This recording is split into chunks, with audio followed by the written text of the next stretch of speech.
Hi, Sam Burke, Corporate Chef for Meat and Livestock Australia, and welcome to our 6th episode of Rare Medium Academy.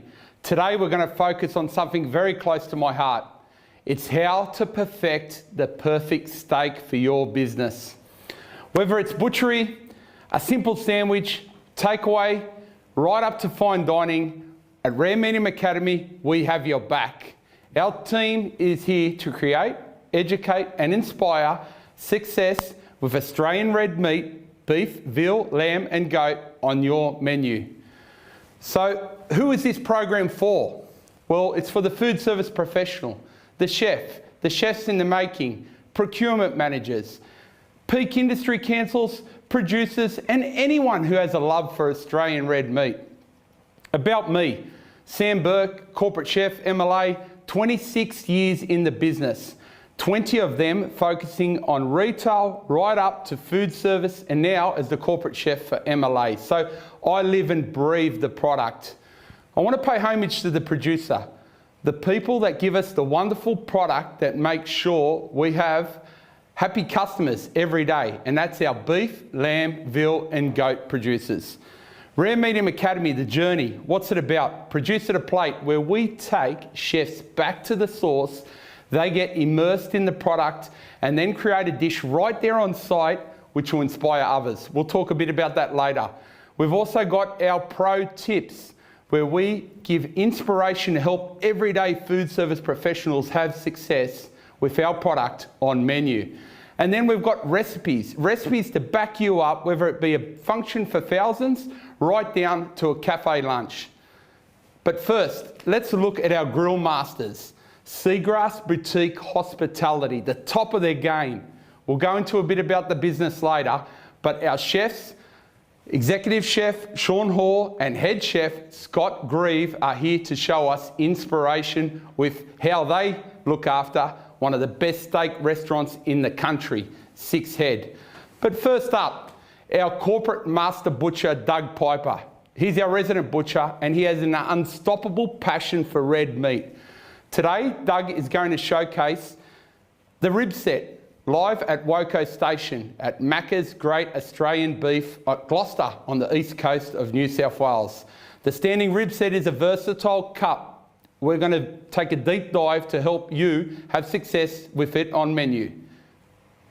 G'day, I'm Doug Piper from Meat and Livestock Australia. We're here today at Macca's Farm in Gloucester. Beautiful backdrop. Beautiful place to show you and exhibit Australian beef. This is Angus beef that we've got here today.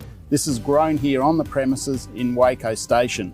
This is what we call a set of ribs, a beef set of ribs from the forequarter. This is the cut where we get some of those best pieces of beef that you'll ever eat in your life. We're going to get a tomahawk out of this. We can also get a set of ribs. This is the part there where we cut the Scotch fillet from, and we can also get those beautiful little cattleman's cutlets. We're also here with Executive Chef Sean from Seagrass Boutique Hospitality Group, who specialise in QSR and fine dining. So I'm going to prepare this set of ribs for Sean and his team so they can take these cuts back to their venues and inspire all their chefs about the beautiful beef that Macca's Farm produces. So the first cut we're going to get off this beef set of ribs is a tomahawk, that beautiful big steak that every bloke loves to have on their plate. Unfortunately, we have to share it with somebody because it's just too much meat there to eat on your own. So we're going to just separate that straight between the first and second rib, just going to cut straight through there so we've got a beautiful, nice tomahawk steak. Then we're going to show you how to get the beef spare ribs. Unfortunately, we've had all the meat taken off it, all that beautiful, rich, thick layer of rib meat taken off this. But this is the beef spare ribs that you use to be slow cooked, so it gives you that really nice gelatinous meal of beef. That's going to leave us with a little standing rib roast, which is a beautiful dish that you can have. You can serve for your friends and family, or looks great as a shared plate on the table. And out of that, we can also cut some great little cattleman's cutlets.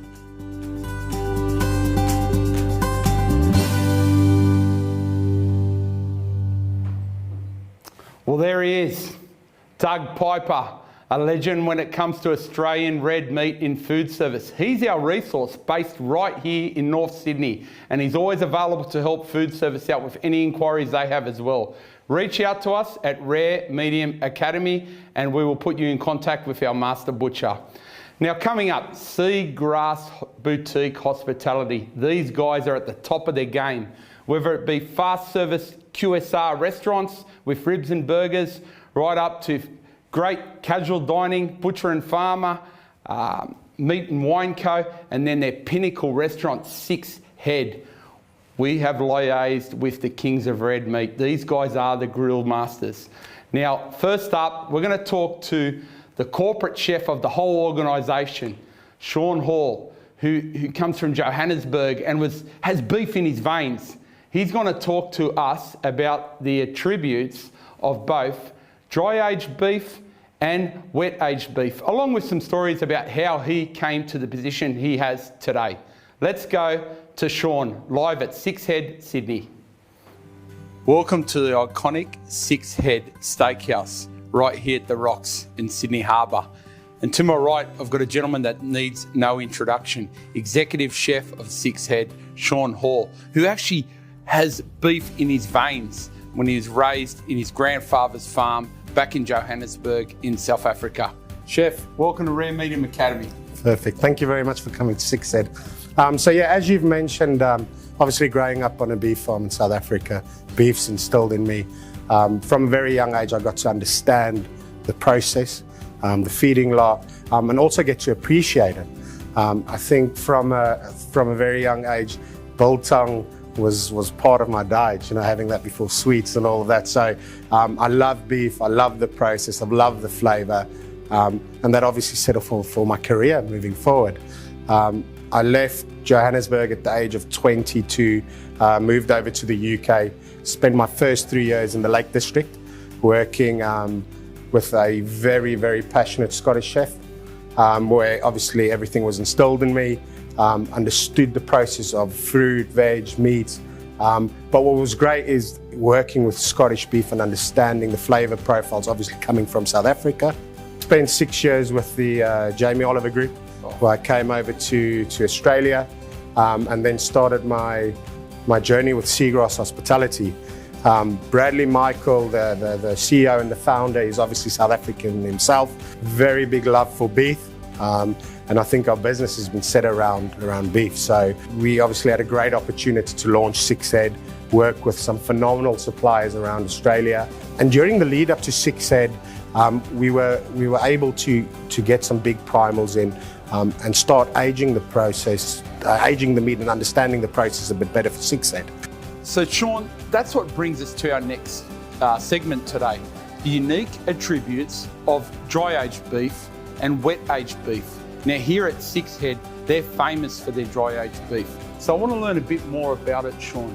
What does Six Head do to take that dry-aged beef to the next level for the consumer? Yeah, so obviously historically, through the years, from the 1800s, that's how beef was naturally aged up until about the late 1960s, when wet age started coming in. At Six Head, we focus on the sweet spots of dry age. We've got 3 dry age cabinets within our facility, and we work very closely with our suppliers and our purveyors to make sure we get the right produce in. With the beef itself, obviously it's a loss of moisture, breakdown of fibre that makes the meat extremely tender. But also the growth of bacterial around it, which is the flavour enhancer. As we play with it, obviously there's certain spots. You usually age it from anything from 17 to 14 days. But at Six Head, we take it over that. During the lead up to the opening of Six Head, we did the aging process on our different primals. And for instance, for our tomahawks, we only go up to 2 weeks. For our T-bones, we go up to 4. And for our OP on the bone, we go up to 6 weeks. And we found a nice sweet spot on that. I think the clients like the flavour profile on it. It's not too intense. I think with the OP, because there's a little bit more fat on it, it really enhances the flavour. You get that lovely porcini, blue cheese flavour come through. And then obviously with our side dishes and our sauce, it just gives a little bit of extra flavour to it. So Chef was talking about dry-aged beef being the only way of aging beef right up to the 1960s. What we're seeing now is the majority of beef that goes into both food service and consumer is wet aged. So what is wet aged? It's when the primals are broken down and then cryovac and then stored in a refrigerator or cool room at about 4 degrees to 5 degrees. What happens is the product ages a lot faster and it becomes tender a lot faster, but it doesn't not necessarily add to the flavour like dry age does. So there's a trade-off. You lose more yield with dry age, but you get more of a meatier flavour. And with wet age, you get the tenderness and you get an excellent product faster in the wet age process.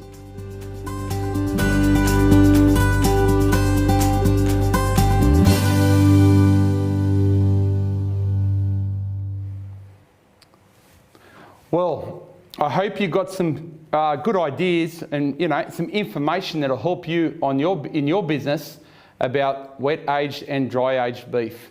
Now our next segment, we weren't going to let Sean just get off without showing us how to cook the perfect steak. So we took Sean back to Macca's farm at Woco Station, where he was there, right immersed in the product, and he could bring his true passion to the plate. Let's go now to Sean Hall and his wonderful version of a tomahawk steak over open flames. Hi, I'm Sean Hall, Head of Culinary Seagrass Hospitality. Today I'm here at Macca's Farm with the Rare Medium Academy. Growing up in a farm in South Africa brought back a lot of memories today.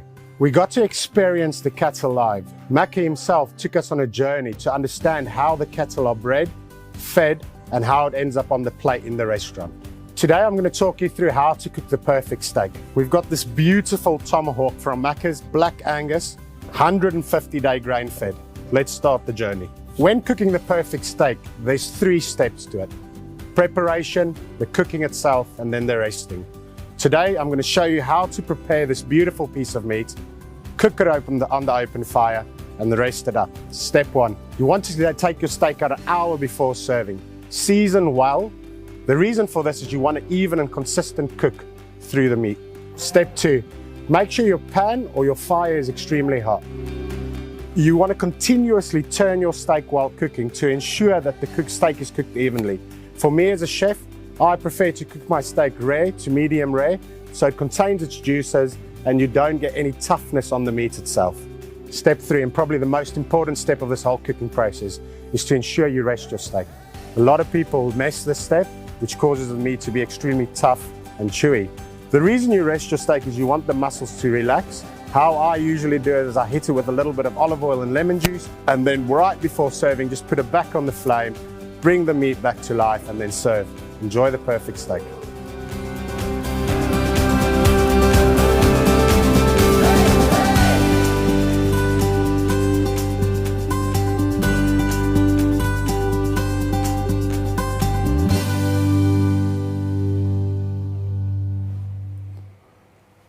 There he is, a true grill master and a passionate perfection, executive chef and corporate chef of Seagrass Boutique Hospitality, Sean Hall.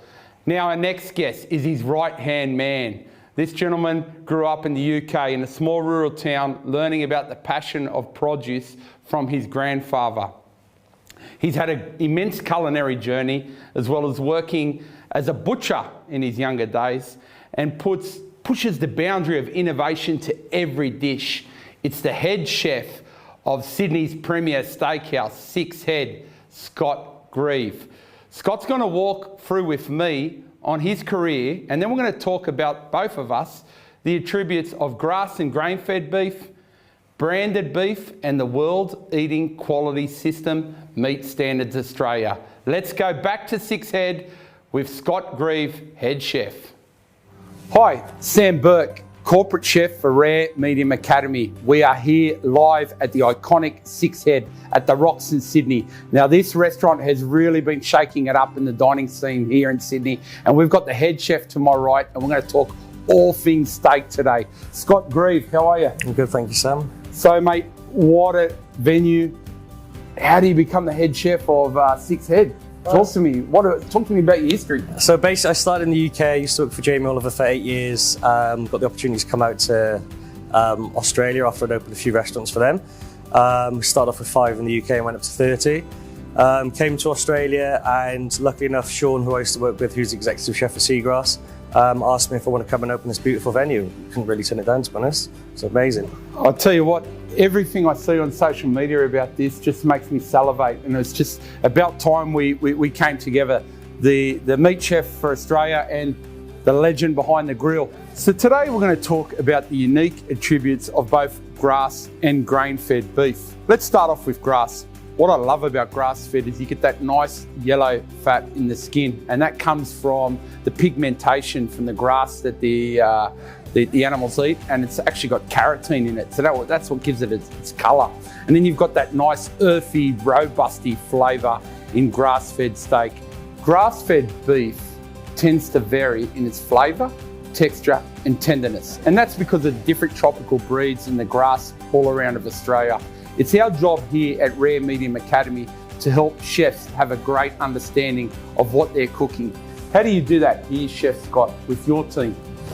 So basically every month we have a training class with the supplier, Tony, from Global Meats. Tony will come down and do an educational and demonstration day with the staff, including the front of house staff as well. So the front of house staff can then go and tell the guests what they're eating, what's on the menu for Six Head. So branded beef, Scott, it tells the story of the provenance, whether it's been ethically produced, organic. You know, it just gives the consumer that kind of experience that they want to know where their food has come from. How does that come to play in an iconic restaurant like Six Head? So here at Six Head, we've came up with an extensive meat program. So we've worked closely with purveyors across Australia they've told us their story. We've gone to them and now we supply their product here. That story is then told to our customers. Fantastic. So it's like a fine wine. People want to know where their food has come from. Yep. And it's our job in food service, not only for front of house, but the back of house, to have that knowledge so we can pay respect to the so product. That traceability, so people know that everything's ethically sourced, it's local. Yeah, it's what the customers want right now. So what underpins branded beef? Australia's Eating Quality Program, Meat Standards Australia. So what that is a program that provides eating quality assurance from the pasture to the processor, to the chiller, to the chef, to make sure that when Scott cooks his wonderful meat, that the customer is getting an optimum eating experience every time. Just like grass-fed, grain-fed has a lot of positive attributes as well. All cattle starts on grass, but the last 90 days, traditionally in Australia, cattle are finished on grain.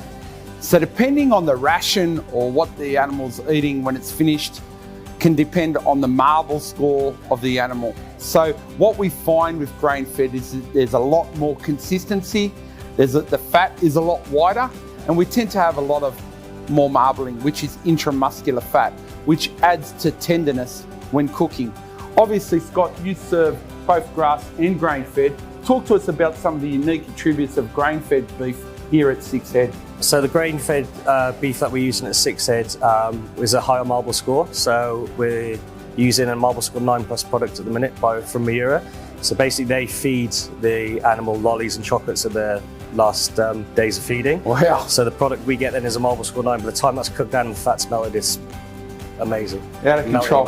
And it's just that kind of consistency that you can get as a chef that makes things a bit easier for you. Exactly. Yep. You find that a lot with grain-fed beef. It's a lot more consistent because you can control what it's eating. So you've got that beautiful earthy flavour of the grass, and you've got that high marble score and consistency of grain-fed. Both a winner on menu. Both amazing. Both absolutely amazing products. Yep. So quick recap. Grass-fed beef, 100% of its life on our wonderful pastures. Grain-fed beef, 85 to 90% on pasture and then finished off on grain. Lastly, branded beef and MSA underpinning it with the producer to plate story so the consumer knows exactly what they're eating.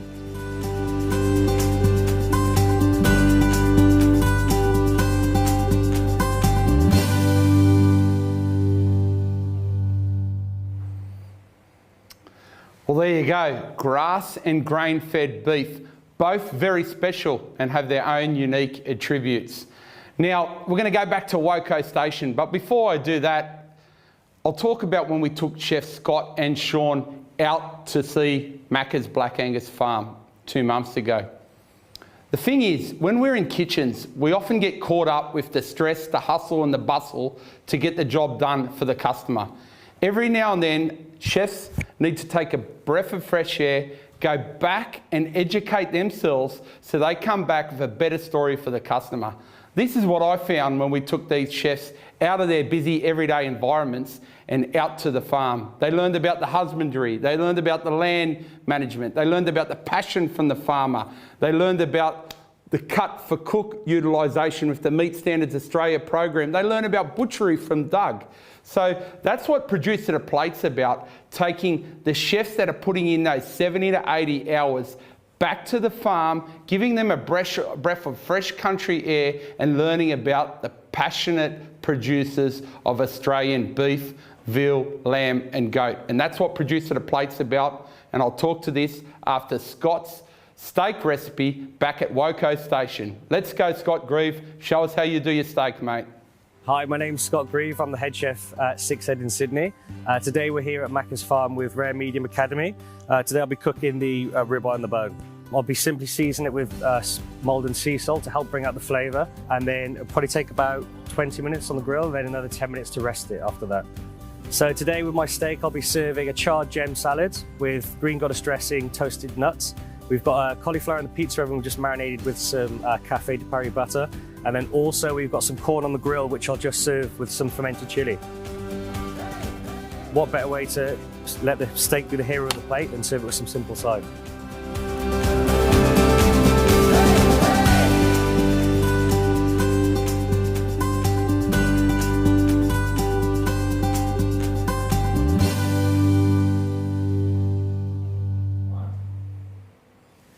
Well, thank you, Scott. I definitely felt even more passionate about cooking our product after seeing what both you and Sean put on the plates today.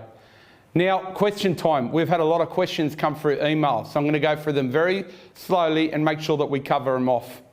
The first one was, what's the ideal thickness for a steak? Here at Meat and Livestock Australia, Rare Medium Academy, we advise 3.5 to 4 centimetres. You want a good thick steak because that'll allow you more range to get your degree of doneness right. If it's too thin, how can you master rare, medium, medium rare, well done steak? It's very hard. So 3 to 4 centimetres will give you good breadth, to get that degree of doneness that you're looking for in food service. Why do we let red meat come to room temperature before cooking? Why can't we just put a cold steak straight on the grill? Because we want a good sear and crust. If your steak is cold, it'll stew when you put it on the hot grill plate. We want to make sure that you get a good crust. So it's as simple as that. Take your red meat out, 15 to 20 minutes, let it come to room temperature, season, then straight on your grill or heavy base pan. What are the best surfaces to cook on? Well, you can do a deep pan. We're even doing steaks these days in combi ovens, sous vide, griddle plate, or even a fire grill. What I like best, and it's just personal, what I do in my backyard every weekend and what I do at work, is I love to cook on a hot grill plate because the juices drip down back on the coals and that smoke wafts back up and goes into the flavour of the steak. And that enhances the appearance of your product and the flavour for your customer. There are different cuts on the animal, which cooks best. Well, of course, different parts on the anatomy of the beast are going to cook with different times. But I love everything from, we're so lucky with our product. Whether it's rump, whether it's inside skirt, flank, sirloin, T-bone, Scotch fillet, straight up to the Delmonico steak from the chuck, petite, tender, oyster blade, flat iron steak. The beef carcass has what you need. We've got all that inspiration right here if you go to Pro Tips on Rare Medium Academy. We go through a variety of those steaks so you can master them. So go to raremediumacademy.com, Pro Tips Beef, and we'll walk you through all the steaks you need to know to put on your business and have success and get customers back to produce the greatest steak on earth with Australian beef. Now, is Meat Standards Australia a brand? I constantly get asked this. No, it's not a brand. It's an eating quality grading system developed by the Australian industry. Over 100,000 sensory customer tests with 1 million pieces of meat. You can't go wrong. We've got the system worked out everywhere from the producer to the processor to the chiller to the food service establishment. So when you put an MSA graded product on your menu, you're going to have success with it. Now, Meat Standards Australia, we're going to delve in with that with our professional, Mr. Kelly Payne, on our next episode. Stick around for that. Now, lastly, producer to plate. A champion that I met this time last year, right in the middle of COVID, was producer Robert McKenzie. And he came and saw me and he said, Sam, I have this passion for not only my business, but Australian red meat in food service and consumer. I've seen what you guys do. Can we work together? How can you say no to someone that drives all the way to Gloucester with passion to take not only his brand, but Australian red meat as a whole to the next level? So we accepted.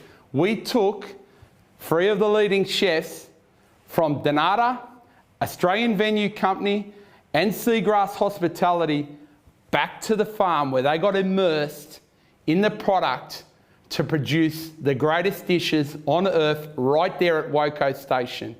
So look out for Rare Medium Academy Series 2, Producer to Plate with Macca's Australian Beef. Let's go to the preview.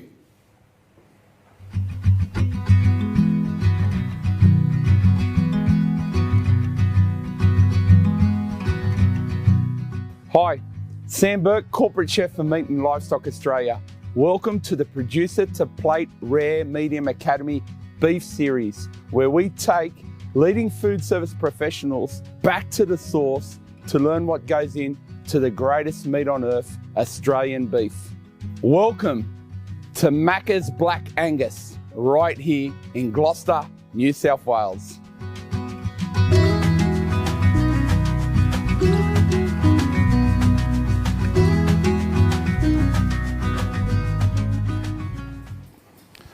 Well, there you go. Producer to Plate coming to a screen near you, June 1, to tie in with the Australian Beef Campaign.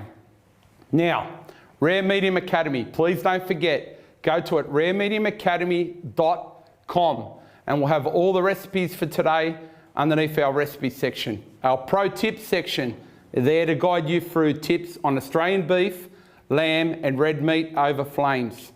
Also, our Producer to Plate series, kicking off with Macca next month, and also our prior shoot with Charlie Bloomfield and our lamb specialty chefs for Producer to Plate Series 1. Our next webinar, do join in on the 17th of June, where we team up with MLA, AMPC and Kilcoy at the Hub, Australia's red meat destination for NPD, where we're going to focus on great winter roasts. I'm Sam Burke, Corporate Chef for Meat and Livestock Australia, here for episode 6 of Rare Medium Academy. We'll see you next time.